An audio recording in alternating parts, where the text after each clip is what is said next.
A bacher who was struggling with a lot of nisyonos once came to a Rebbe. He was complaining, Rebbe, it's so hard for me, what can I do? And the Rebbe gave him chizik. He said, what's the difference between a photo and a painting? The boy said, what do you mean? A photo is usually much more accurate than a painting. And the Rebbe says, well, which one is more expensive? He said, well, a painting is obviously more expensive. He says, why is that?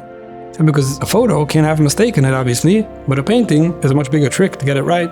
And the Rebbe explained to him that that's the difference between the avodah of malachim, who can't make a mistake, and the avodah of people who could make mistakes.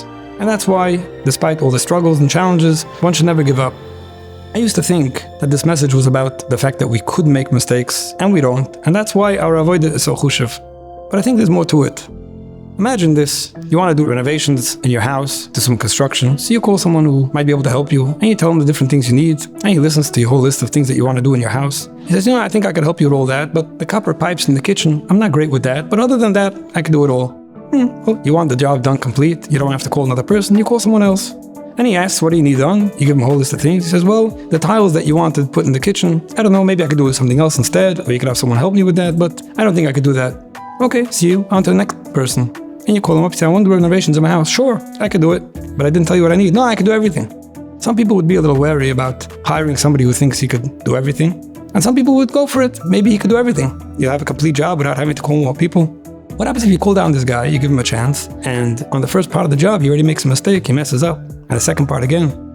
I think it wouldn't take long for you to get frustrated and say, this is not for you. And if he would be smart, he would also know to say, this is not for me. Isn't that what happened when we got the Torah?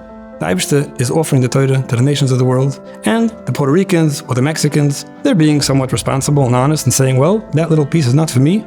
Maksiv ba, let's be clear about it. Other than that, I can do it all. The Yidden are the only ones that say, Na'aseh v'nishma, we could get it done. Full confidence. Well, Hashem decided to give us a chance, and what happened? It didn't take long for the Yidden to fall through the Eigel Azuav. Well, you would think that either the Yidden would say, well, I guess we messed up, let's recalculate, or Hashem would tell them, I see it's not for you, but that's not what happened. We remained the Am HaNivcher until today. We sing, and we're proud of ourselves that we said Na'aseh v'nishma. Why is that? It seems that the Yidden understood that what Hashem was looking for were for the people that were going to keep on trying, and even when they mess up, they're going to stick to it. They're not going to be impressed by the fact that it's hard for them, and they didn't get it right 100%. The Gruen weren't being honest or responsible. They didn't have what it takes to fall through and say, you know what, I'll try again, and again fall through, and again to try again. And the Yidden were right, because when you look in the Torah, you see how much of the Torah itself is designated to helping people who fell through. What kind of tshiva, what kind of kapura, what kind of oynish. Yidden knew Hashem wants us to keep on trying. It's our paintings that have the mistakes in it that are more valuable than all the photos that the Maluchim take.